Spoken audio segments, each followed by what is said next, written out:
They appear around the globe. Unidentified objects streaking across the sky. Wow, look at that. Home video cameras capture it all. But why do these supposed UFOs keep appearing in the same places? Mexico, Brazil, even United States nuclear bases. Is it a coincidence? Or are these places, these events, proof of UFO hotspots?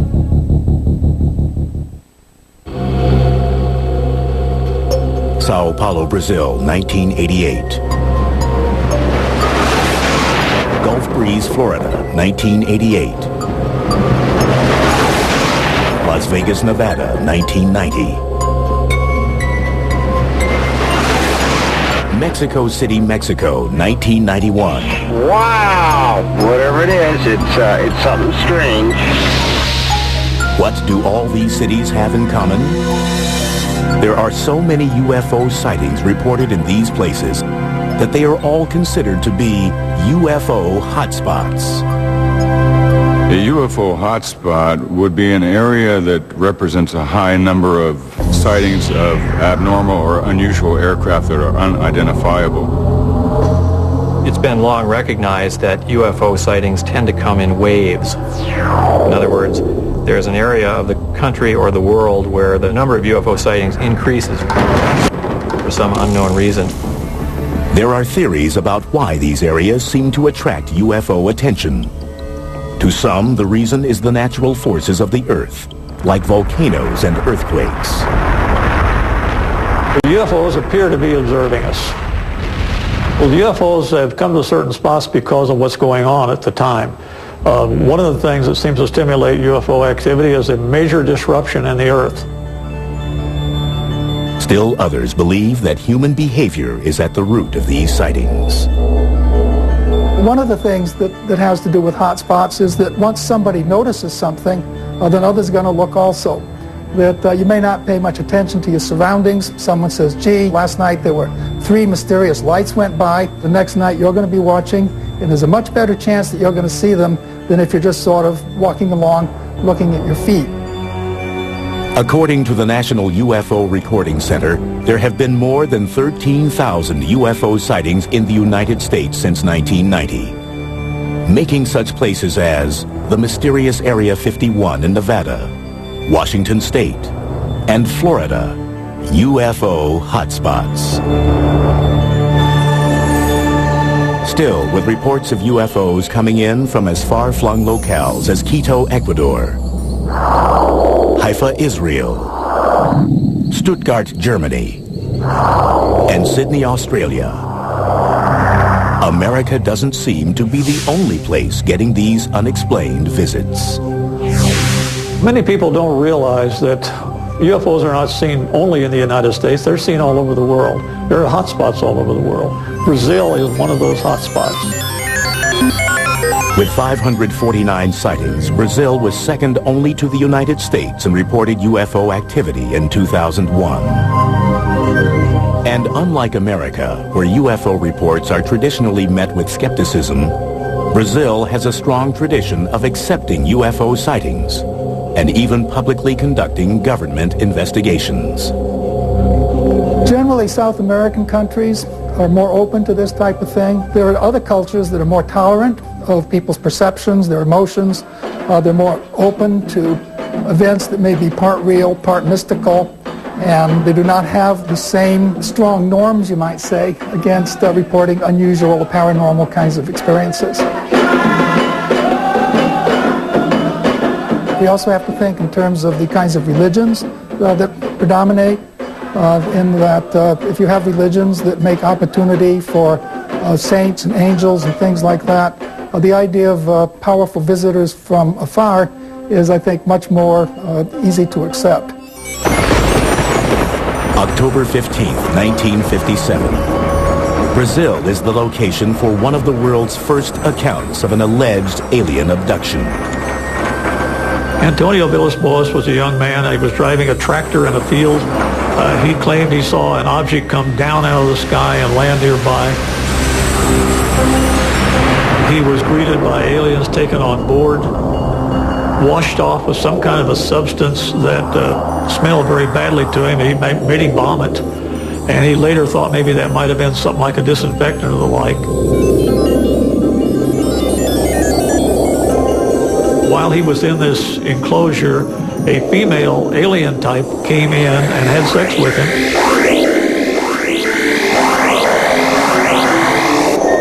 And then went away, and he was dumped back out. To many, this seems like an outlandish story. But V.S. Boas' reluctance to profit from the incident lends the tale an air of credibility in many quarters. And several months after the incident, the story gets some scientific backing when he is diagnosed with radiation poisoning. He is examined by Dr. Olevo T. Fontes, a professor of medicine at the National School of Medicine of Brazil. One of the very important people in Brazil was a Dr. Olevo Fontes. He was a medical doctor. He worked for the Brazilian government. He investigated the case, and he said that as far as he was concerned, it was a good case. It really happened the way that the young man said. Less than 6 months after the alleged Vilas Boas abduction, the Brazilian Navy has a well-documented encounter with a UFO. In February of 1958, aboard the Almirante Saldanha, a civilian photographer named Almiro Baruna takes 5 photographs of what seems to be a ringed, oval-shaped object. The photographs are shown to Juscelino Kubitschek, the president of Brazil.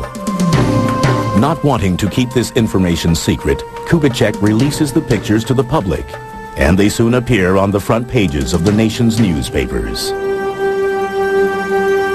That particular UFO was never seen again, but UFO incidents like that on board the Almirante Saldanha continue to be reported to this day in Brazil. In the mid-1990s, Brazil's UFOs again make worldwide headlines. On January 20th, 1996, it is alleged that extraterrestrials were recovered in Varginha, Brazil. The emergency personnel were called in. They were able to recover one of them for certain, as rumor has it, and allegedly took it to a local hospital. According to unconfirmed reports, government doctors perform an autopsy on the alien. And of course, from this point, the trail goes cold, and no one is quite sure as to where that particular ET or alleged ET had disappeared to. Despite several purported eyewitness accounts, the Brazilian government, which has been so forthcoming in the past, denies the Varginha encounter and that an alien was ever captured.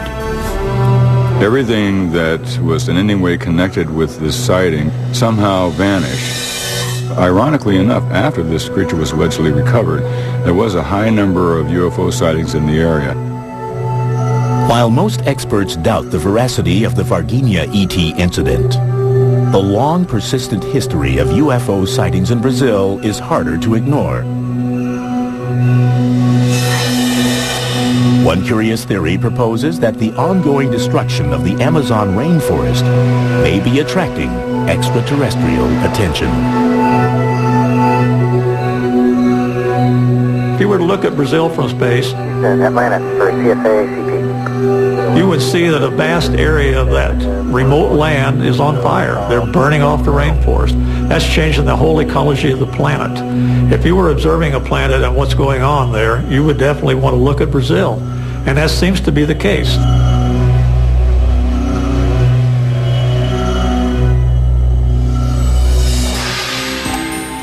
Coming up, in Mexico, mysterious images caught on tape during a solar eclipse seem to suggest that the world's sacred sites may be UFO hotspots.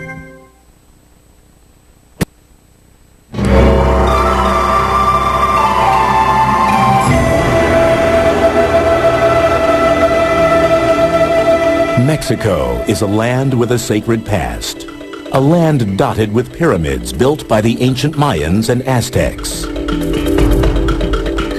Monuments to the gods still standing hundreds of years after their makers are gone.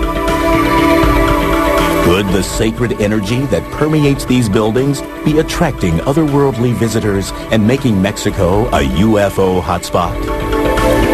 There are areas around the Earth known as sacred spots. And these areas have been known for a large number of sightings of abnormal or unusual aircraft that are unidentifiable. July 11th, 1991, in an event predicted hundreds of years earlier by the Mayans. The longest solar eclipse of the 20th century shrouds Mexico City in midday darkness. Millions of people look towards the heavens, many armed with their video cameras. But their cameras capture more than they expect. People all over the city, Mexico City, were taking videos. And they were getting things that weren't the eclipse. They were getting strange things flying around in the sky. Nearly 20 different people scattered across the city videotape what appears to be a saucer-shaped object floating above the horizon. Theories surface as to what the strange object may be. Once the moon passes directly in front of the sun, of course, it gets quite dark, and you start to see the stars, you can see the bright planets, you can see Venus or any other bright star or planet that happens to be above the horizon at that time. Undoubtedly, that's what a lot of people were seeing.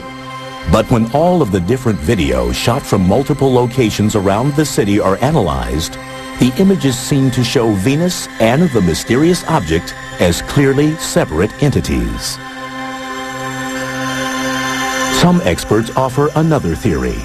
Perhaps the phenomenon is the result of the video cameras themselves, as Mexico's emergence as a UFO hotspot coincides with the proliferation of affordable home video recorders. A camcorder is made with an automatic focus and an automatic aperture control to try to control the amount of light. And so it is not made to focus against a dark background. An automatic camera cannot focus on these objects without seeming to impart motion and changes in shape to it. But many disagree that the sightings were just a trick of the camera and point to subsequent events as proof. Over the course of the next 6 years, more than 1,500 videos and photographs of UFOs surfaced throughout Mexico. Many of the alleged UFO sightings appear near ancient Mayan and Aztec pyramids.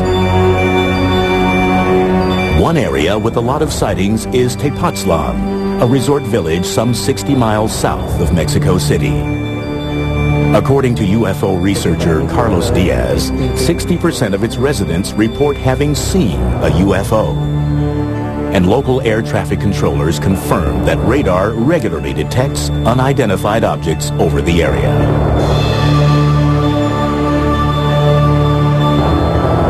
Tepoztlan is chiefly known for its ruins of a 14th century Aztec pyramid. To some ufologists, ancient sacred spots like this one represent power points that may be attracting UFO activity. There are many power spots around the world where there's certain geological activities and fluctuations in the fields. You might call them vortexes or portals, where there is a lot of UFO activity. Some believe that extraterrestrials have used these portals to enter our world, and also that they may have actually been responsible for the construction of some of the world's ancient sacred sites, including the Great Pyramid in Giza, Egypt. There's less than 2/100ths of an inch tolerance between the stones. The tolerances to which it's built exceed the tolerances that we use in our space capsule. The more you study the Great Pyramid, the more you begin to realize there was something going on there that goes beyond our understanding. More than 4,000 years old, the pyramid is built from over 2 million stones. Each side is perfectly oriented to the cardinal points of the compass: north, south, east, and west. The maximum error between the side lengths is astonishingly less than 0.1%. People have looked at these structures and said, well, you know, they must have built these with some idea of making contact with aliens, or the aliens have somehow helped them build these structures. Another theory is that both the ancient architects who built the sites and the alleged UFOs who visit them are attuned to a supposed geomagnetic energy force called ley lines, a grid-like pattern that covers the entire Earth. Ley lines are geometric, they're like fields or lines of energy, and there's all kinds of intersections of certain ley lines which seem to create magnetic anomalies. Ley lines have also been linked to tectonic activity, the movement of the Earth's plates, a force that results in earthquakes and volcanoes, and provides another potential explanation of UFO activity in Mexico. One of the reasons I believe that Mexico City is indeed a hotspot for unidentified flying objects is due to the volcano that's near Mexico City, where large numbers of legitimate unidentifieds have been filmed.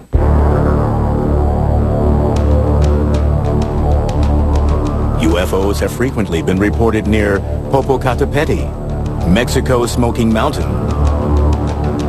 They've been keeping a camera on that mountain ever since it started erupting, and they've been finding in those pictures very clear disc-shaped objects. Now, some people have tried to explain them as rocks that are blasted out of the volcano, and they take an aerodynamic flight path and look like there's something flying when they're not. That's pretty hard to believe when you see the direction they actually go. They come down and toward the mountain rather than going up from the mountain. Why would UFOs hover over volcanoes? One theory proposes that high levels of hydronium ion, also called H3O, are typically found in places with increased geological activity, like volcanoes. H3O has an extra hydrogen atom in it, and that extra hydrogen atom can be split off and used as hydrogen fuel or for energy. And it's in the splitting of this extra particle that you can create a fusion effect. It's possible that these UFOs may be harnessing this type of energy for their systems to perhaps propel themselves through the atmosphere. So perhaps UFOs are interested in Mexico more as an intergalactic gas station than for its sacred ancient structures.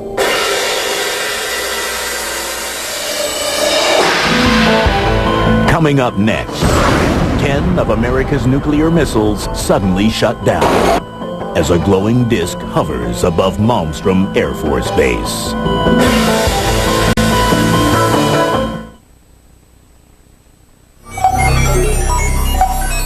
As the control center for some 221 Minuteman intercontinental ballistic missiles, Malmstrom Air Force Base near Great Falls, Montana, is an essential part of the nuclear arsenal for the United States.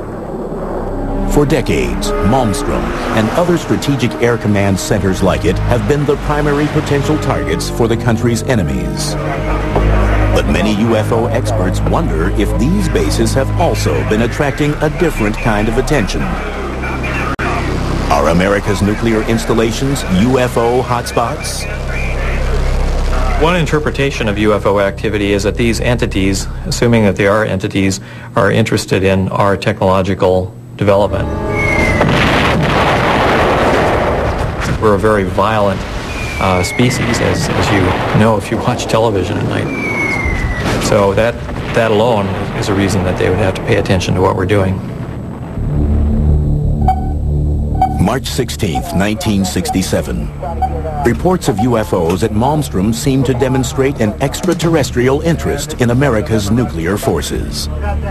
The way it happened, according to Robert Salas, who was stationed underground in one of the missile complexes, was that he received a phone call from a security guard up on ground level, saying, in effect, that there was a large, red, glowing, disc-shaped object hovering in front of the facility.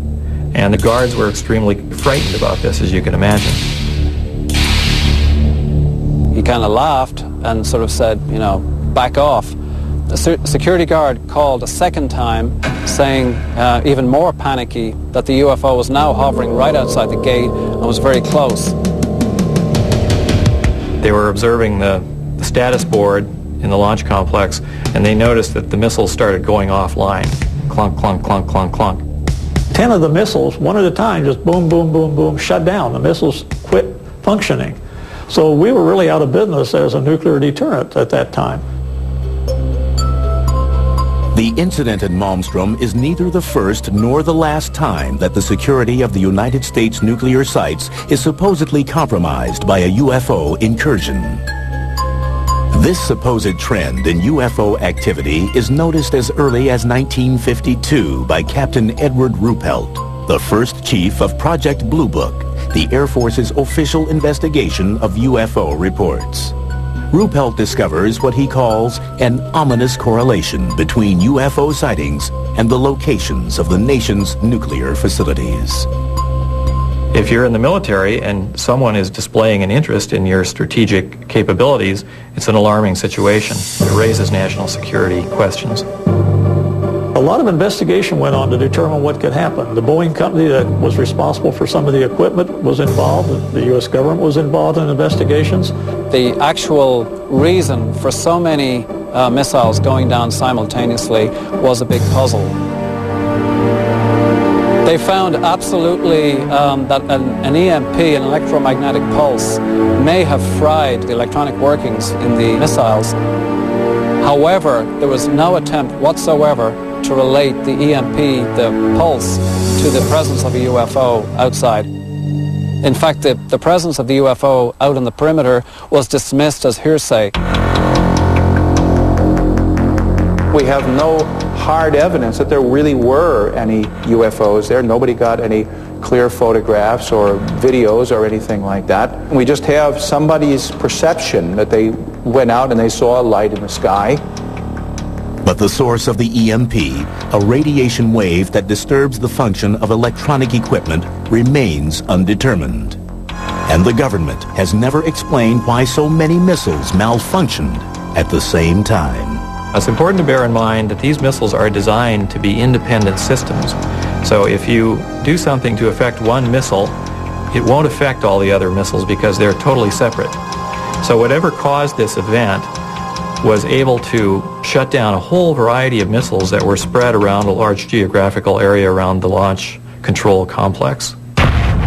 Fewer than 10 years later, 5 Strategic Air Command bases, including Malmstrom, are placed on high priority alert as a result of repeated reports of UFOs over nuclear weapons storage systems. In 1975, right along the northern tier frontier, in many of the different Air Force bases, Falconbridge in Ontario, Canada, Loring Air Force Base in Maine, Woodsmith Air Force Base in Michigan, Minot Air Force Base in North Dakota, and Malmstrom Air Force Base in Montana, all experienced a series of unidentified objects. Some of these were explained away as helicopters, some of them were explained away as unidentified aircraft, some of them were called UFOs, but the general theme was that Air Force space was being violated at random by a series of aircraft that should not have been there. At each of the bases, official logs record eyewitness accounts of the UFOs, and they are tracked by radar as well. In each case, the UFO reportedly hovers above the base, specifically the weapons storage area, for up to 40 minutes. All attempts to intercept or positively identify the UFO from the ground or with fighter jets in the air fail. The incursions are brought to the attention of the Commander-in-Chief of NORAD, the North American Air Defense Command. An investigation ensues. The initial thinking behind the unidentified objects over the Air Force bases in the northern tier was thought to be potentially Russians or else some other enemy. The only information we have is that the eyewitnesses described objects that behaved in a very unusual fashion. They glowed red, for example, and it doesn't sound like any technology that the Soviets had at that time.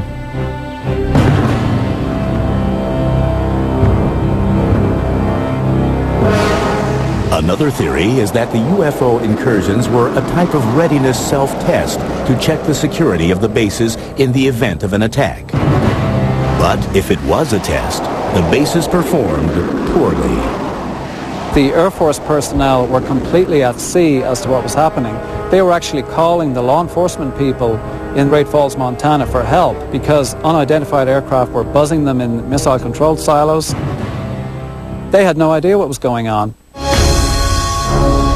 Aside from acknowledging that unexplained events have occurred at the northern tier bases, the U.S. government remains characteristically silent on the question of whether American nuclear installments are indeed UFO hotspots. To my knowledge, there's no published report explaining what happened. It's simply a mystery. And as far as the government is concerned, it can remain a mystery. According to the Air Force fact sheet on UFOs published in 1996, no evidence has been presented to indicate that further investigation of UFOs by the Air Force or other government agency is warranted. But for some, the base sightings are not quite as open and shut a case as the government would have us believe. We think the reason that the military tend to downplay this whole phenomenon is because the Department of Defense, by definition, needs to defend. And if theoretically there are objects that are able to violate United States airspace with impunity, that sets up a very big question mark about the efficiency and the abilities of the Department of Defense. But they are as bewildered and as puzzled and as intimidated as everybody else is.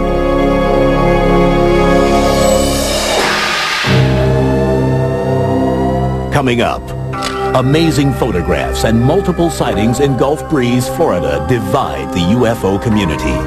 Is it a hotspot or an elaborate hoax?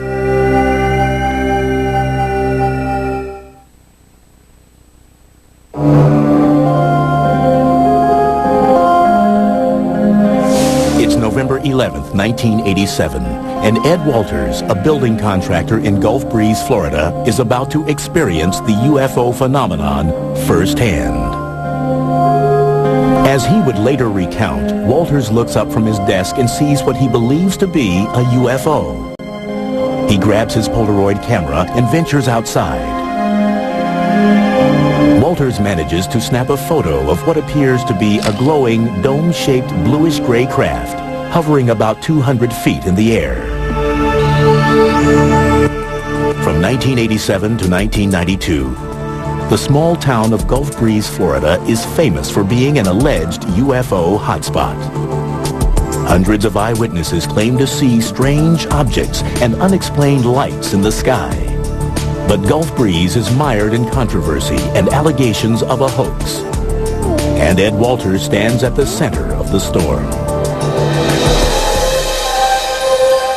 On November 19th, 1987, 8 days after Ed Walters allegedly had his UFO encounter, the Gulf Breeze Sentinel publishes 2 of his 5 photographs. The next night, Walters claims to see another UFO and manages to take 4 more pictures, but decides not to publish them. Still, UFO fever has gripped Gulf Breeze, and by November 25th, reports of UFOs are pouring in. Hotspots are very intriguing. These are places where there are multiple sightings. One person sees something, and a number of people see it shortly thereafter. The first person who notices it, the sense grants permission to the other people to make similar reports. Over the course of the next 4 months, Walters takes more than 20 photographs of a strange vessel on more than 10 different occasions. He even shoots 1 minute and 38 seconds of video of a UFO sighting on December 28, 1987. Walters, who chooses to remain anonymous at first, soon becomes the central figure in the Gulf Breeze sightings. But he isn't the only one who is seeing strange things in the night sky. Pensacola area, Gulf Breeze area, is not just Ed Walters. There were literally over 130 UFO incidents involving more than 200 witnesses in this area. And Ed Walters was only involved in 34 of those incidents. But it is Walters whose photographs and claims attract the attention of MUFON, the Mutual UFO Network, a non-profit organization that studies UFO phenomena. In February 1988, MUFON provides Walters with a specially designed tamper-proof camera in order to authenticate his UFO experiences. It was a multi-lens camera that could take more than one view at the same time. We bought new film, we put it in that camera, we had it certified as new, we had closed the camera, sealed it with wax. He was allowed to use the camera, and he did get some pictures. It was, again, opened then under security conditions. The films were developed, found things on the film, and there's no way he could have faked that one. By the end of 1988, 7 different MUFON investigators have analyzed the evidence in Gulf Breeze. Meteorological and site survey analyses conclude that the photographs were likely to have been taken on the days and at the times that Walters alleges they were. Walters himself passes a battery of examinations, including 2 polygraph tests. MUFON, satisfied that Walters' claims are real, officially authenticates the Gulf Breeze sightings.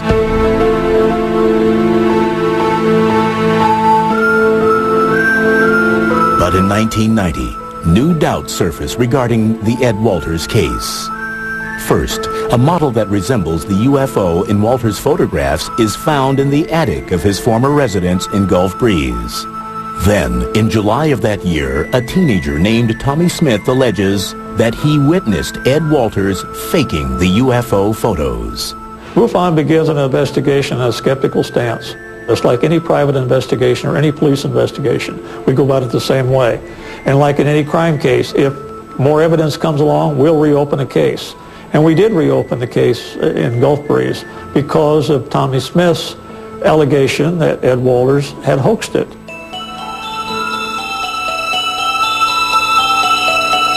MUFON sends 2 new investigators, Rex and Carol Salisbury, to Gulf Breeze. The Salisbury's findings indicate that Ed Walters doctored the photographs, particularly one called Photo 19, that shows the reflection of a UFO on the surface of a road. The Salisburys believe that the photo was most likely made by using a small model and double exposure. But their conclusions are rejected by MUFON. They believed that the other sightings at Gulf Breeze were real. They stated that in their reports. They just didn't believe Ed Walters.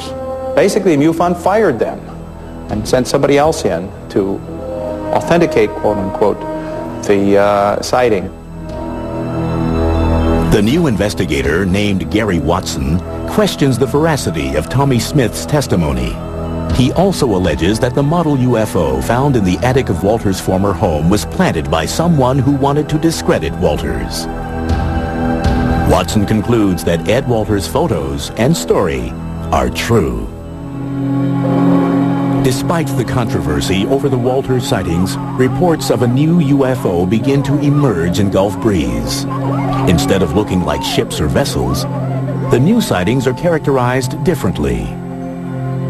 There were various kinds of lights that were seen. Big red globes, little white lights, some lights that maneuvered, some hovered, some shot away, some just disappeared. When you know it. From 1990 through 1992, residents of Gulf Breeze see the strange lights so often that they give them a nickname, Bubba. They organize sky watches, and by 1992, there are 170 recorded UFO sightings of Bubba. But then, in 1992, the lights disappear as mysteriously as they had appeared 2 years earlier. The lights have never been explained, and the Ed Walters case still divides the UFO community. Although strange lights are still occasionally seen in Gulf Breeze, it is no longer considered to be a UFO hotspot. Whatever supposedly was going on in Gulf Breeze, it's not going on anymore. Oh, look at that. Look at at that thing. Oh, it doubled. There it goes. It's doubling. Up next, a Washington State man claims to be living in the middle of one of the world's major UFO hotspots.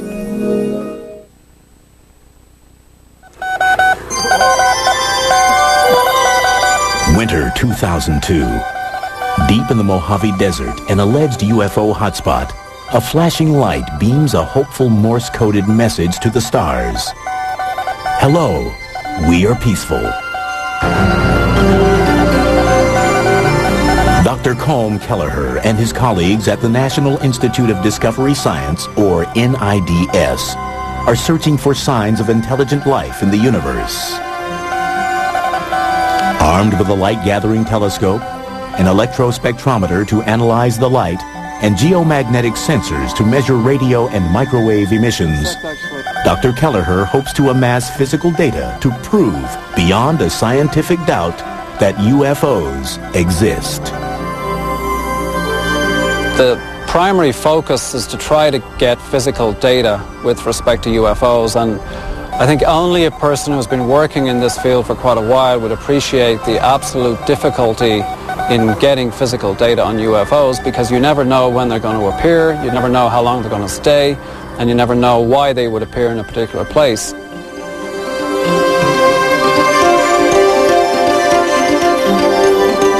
NIDS operates a 24-hour hotline for UFO sightings.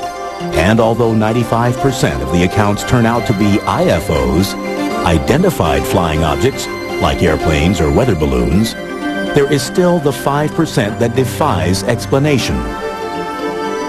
And that 5% is what interests Dr. Kelleher. If we got a series of reports, say in the last 5 or 6 months or even a year, from the same area, same location, different eyewitnesses that appeared to corroborate, we would take those reports seriously. And one alleged hotspot that is raising some serious questions in the UFO community is the Yakima Mount Adams area in southeastern Washington state. The Yakima Indian Reservation in Washington has the appearances of being a UFO hotspot for many years. UFOs have been reported from the fire towers, from rangers, from people camping, that sort of thing, over and over and over. James Gilliland is the owner of the Sattva Sanctuary, a UFO-friendly spiritual retreat located nearby. He claims the whole area is rife with UFO activity. The sanctuary here is located right at the base of Mount Adams, next to the Yakima Reservation, and it has over 100-year history of recorded UFO activity.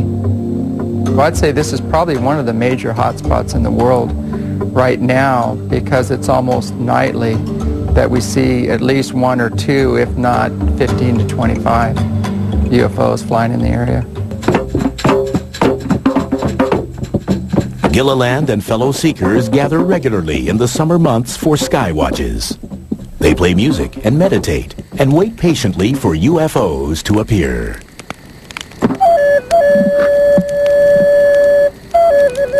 They're looking for people that are very spiritually aware, that have kind hearts, that love people, love humanity and the earth, and those are the ones that will be ambassadors to bring forward their message, because those people have risen to the occasion.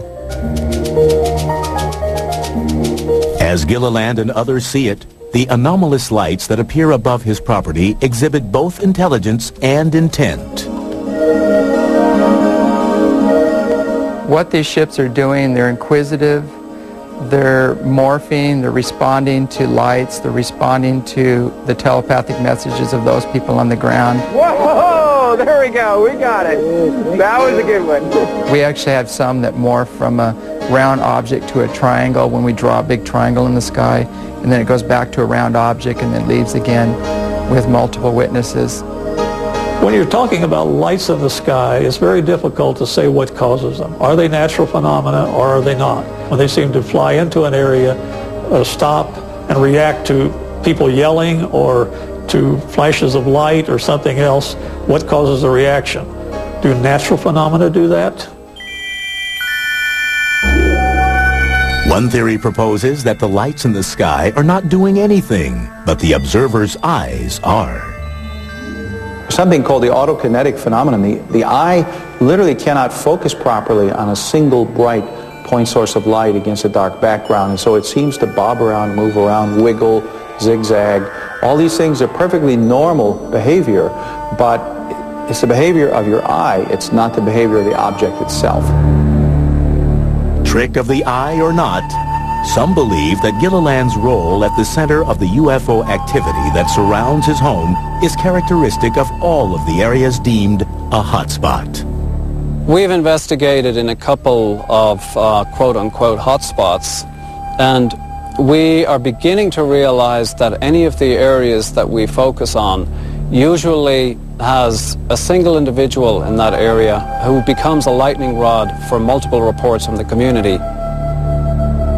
When you have a charismatic leader or somebody who's identified as an authority on UFOs, people will go where that leader says the UFOs are to be found, and there'll be more people watching, and you'll have more sightings reported in those areas. But it's a psychological, sociological kind of a thing. It's not related any way to what's actually up there.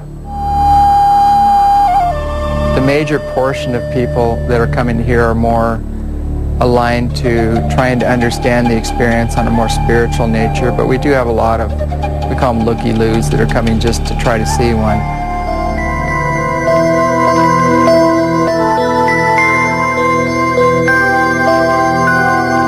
That there are strange, often inexplicable phenomena in the night sky is undeniable.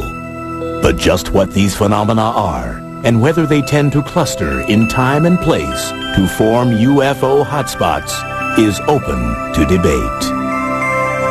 As far as the skeptics are concerned, on every level, you cannot instill want into another being. You can't get them to open their eyes or look at what's obvious. We showed them footage of ships flying behind trees, landing on the mountain, doing phenomenal feats, making U-turns, right-angle turns at several thousand miles an hour. And their standard pat answer is these are meteors or satellites. It's just amazing. We don't want to feel that we're alone in the universe. We don't want to feel that life is without a purpose. We don't want to feel that there's nothing out there in the way of a mystery. We human beings want our lives to be exciting. But just because something is exciting doesn't make it true.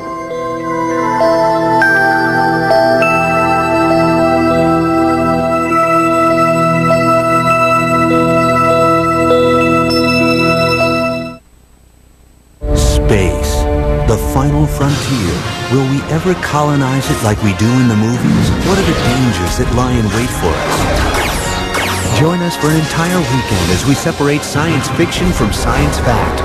Final Frontier Weekend. Tonight at 8 p.m. as only the History Channel can bring you.